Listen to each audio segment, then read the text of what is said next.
how do you know when diastasis is fixed and you are ready to resume any other workout program? Now, the second part of that question is kind of what I've already addressed in the first question of talking about resuming other workouts and picking back up other workouts. And that is going to just completely depend, number one, on your comfortability level too. Some do not want to stop doing other workouts while they do MUTU, and that's okay. And some want to completely pause other workouts and focus solely on doing MUTU and healing. There's no right or wrong. It completely depends on what you're comfortable with. Now, when it comes to resuming other workouts, that is going to be something that sounds very scary. A lot of women are really concerned once they, have finished with their MUTU, but they're really worried to start other exercises because they're worried to either, make it worse, or they're worried about a regression happening. And it's one of those things where you truly just have to dive in. You start slow. Test out the workout that you're wanting to do. How does it feel? Really be mindful. We teach you in MUTU the principles you need to know to carry on into other exercise programs. The MUTU principles don't stop when you stop MUTU. You take them and you apply them to all the other workouts. So the answer to that question is you try it and you see how it feels. Now let's go back to the first part of that question. How do you know when diastasis is fixed? There is sometimes inaccurate thinking that when a diastasis is fixed, that means there's a zero level of separation. And that is just absolutely not true, because diastasis is a separation of the muscles,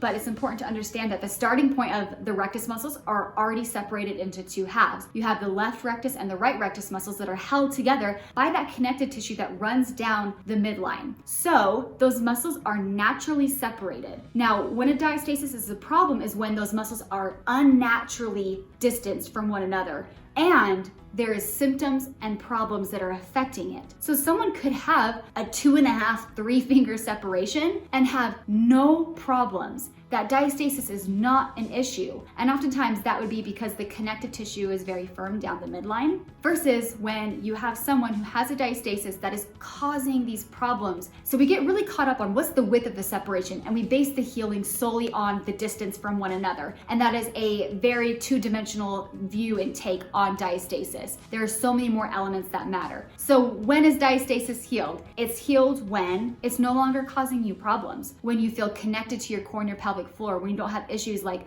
leaking or pain, or when it's not inhibiting you from daily activity and other exercises. It's healed when it supports you, when your core is functional, when it reacts when it needs to react, it engages and kicks in to support you when you are moving your body.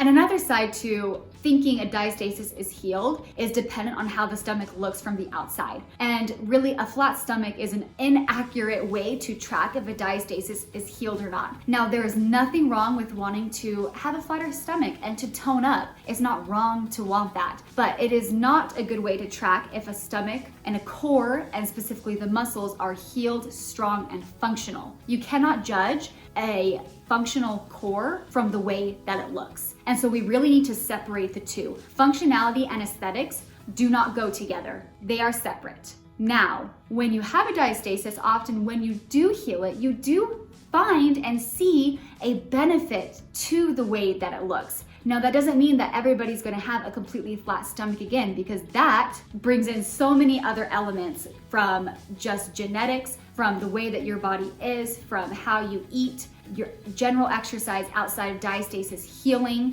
and just your set point weight that your body is comfortable at and needs to be at to be healthy. So it's just important to recognize that the width and the way that it looks, those are not the only two metrics to measure when a diastasis is healed.